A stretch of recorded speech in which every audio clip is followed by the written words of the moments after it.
దాదాపు 16 లోక్సభ స్థానాలే టార్గెట్గా గత నెల రోజులుగా బహిరంగ సభల్లో చాలా చురుగ్గా పాల్గొని శ్రేణులను ఉత్సాహపరిచి ఢిల్లీలో క్రియాశీలక పాత్ర పోషించడమే ధ్యేయంగా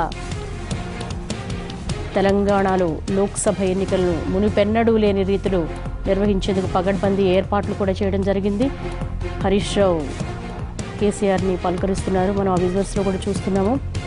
చింతమడకలో తన ఓటు హక్కు వినియోగించుకునేందుకు తెలంగాణ సీఎం కేసీఆర్ పోలింగ్ బూత్కు చేరుకున్నారు. ప్రస్తుతం పోలింగ్ బూత్ వద్ద ఉన్నటువంటి వాతావరణాన్ని మనం చూస్తున్నాము. పోలింగ్ జరుగుతున్న తీరును, అక్కడ ఉన్నటువంటి అధికారులను, అలాగే హరీష్ రావును అడిగి తెలుసుకుంటున్నారు కేసీఆర్.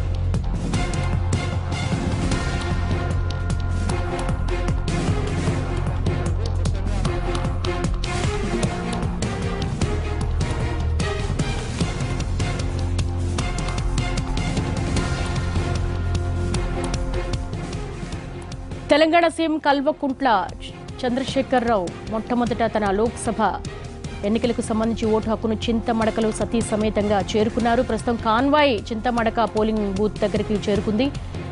అక్కడ హరీష్ రావు ఆయనకి స్వాగతం పలుకుతున్నారు. అలాగే పోలింగ్ జరుగుతున్న తీరును కూడా అడిగి తెలుసుకున్నారు. తెలంగాణ రాష్ట్ర ప్రభుత్వం ప్రతిష్టాత్మకంగా తీసుకుంది ఈ లోక్సభ పార్లమెంట్ ఎన్నికలను. ప్రతి పార్లమెంట్ సెగ్మెంట్లో కూడా గెలిపే లక్ష్యంగా బరిలోకి దిగారు. శ్రేణును ఉత్సాహపరిచారు. చాలా ఉత్సాహంగా అనేక బహిరంగ సభల్లో కూడా సారు కారు ఢిల్లీలో సర్కారు అనే నినాదంతో కేసీఆర్, అలాగే వర్కింగ్ ప్రెసిడెంట్ కేటీఆర్ శ్రేణులన్నీ కూడా చాలా ప్రతిష్టాత్మకంగా తీసుకున్నాయి. ప్రస్తుతం చింతమడకలో తన ఓటు హక్కును వినియోగించుకుంటున్నారు కేసీఆర్. బారులు తీరి ఉన్నారు ఓటర్లందరూ కూడా. కేసీఆర్ను చూసి ఒక్కసారిగా వారు నినాదాలు చేస్తూ ఉన్నారు. అలాగే పోలింగ్ జరుగుతున్న తీరును కూడా హరీష్ రావు స్వయంగా పర్యవేక్షిస్తున్నట్టుగా మనకు అనిపిస్తూ ఉంది. చాలా వరకు కూడా పోలింగ్ బూత్ వద్ద టెంట్లను ఏర్పాటు చేశారు.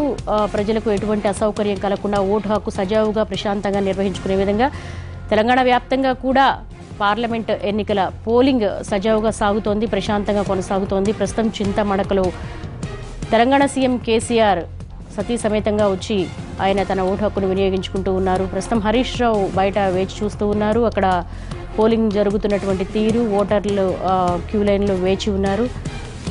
స్వయంగా ఆయనే అక్కడ ఉన్నటువంటి పోలింగ్ బూత్లు కావచ్చు, లేదంటే అక్కడ ఉన్నటువంటి నియోజకవర్గానికి సంబంధించినటువంటి ఏర్పాట్లను కూడా ఆయనే పర్యవేక్షిస్తూ ఉన్నారు, మానిటర్ చేస్తూ ఉన్నారు. మొత్తంగా తెలంగాణ రాష్ట్ర ప్రభుత్వం ఈసారి పార్లమెంట్ ఎన్నికలు 16కు 16 కైవసం చేసుకోవాలి. ఢిల్లీలో క్రియాశీలక పాత్ర పోషించాలి.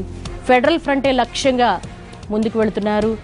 గత అసెంబ్లీ ఎన్నికల్లో విజయఢంకా మోగించిన టీఆర్ఎస్ ఈ పార్లమెంట్ 16కు 16 కైవసం చేసుకుంటే జాతీయ రాజకీయాల్లో టీఆర్ఎస్ క్రియాశీలక పాత్ర పోషిస్తుంది అనే లక్ష్యంతో టీఆర్ఎస్ శ్రేణులు, టీఆర్ఎస్ ఎవరైతే ఉన్నారో గులాబీ సైనికులు మొత్తం 16 సెగ్మెంట్లలో కూడా హోరాహోరీగా ప్రచారం నిర్వహించారు. ప్రచారం చివరి అంకం వరకు కూడా బహిరంగ సభల్లో కేసీఆర్ పిలుపునివ్వడం జరిగింది. అందరూ కూడా ప్రస్తుతం మనం చూస్తూ ఉన్నాము. ఓటు హక్కు వినియోగించుకొని సీఎం కేసీఆర్ బయటికి వస్తూ ఉన్నారు. అలాగే అక్కడ ఉన్నటువంటి లోపల రిటర్నింగ్ అధికారులు కావచ్చు, పోలింగ్ సిబ్బంది కావచ్చు, వారందరిని కూడా అడిగి తెలుసుకున్నారు. ప్రస్తుతం సీఎం కేసీఆర్ సతీమణి శోభతో కలిసి బయటకు వస్తూ ఉన్నారు. హరీష్ రావుతో ఏర్పాట్లకు సంబంధించి, పోలింగ్ జరుగుతున్న తీరుకు సంబంధించి ఆయన అడుగుతున్నట్టుగా మనకు విజువల్స్లో కనిపిస్తూ ఉంది. చింతమడక వద్ద ఉన్నటువంటి పోలింగ్ బూత్ వద్ద సీఎం కేసీఆర్ తన ఓటు హక్కును వినియోగించుకుని తిరిగి పయనమవుతున్నారు. అందరికీ కూడా అభివాదం చేస్తున్నారు ఓటర్లందరికీ కూడా. మరి పార్లమెంట్ ఎన్నికల్లో టీఆర్ఎస్కు 16కు 16 విజయాన్ని, టీఆర్ఎస్కు అఖండ మెజార్టీని కట్టబెట్టండి అంటూ ఆయన తన ముకుళిత హస్తాలతోనే వారిని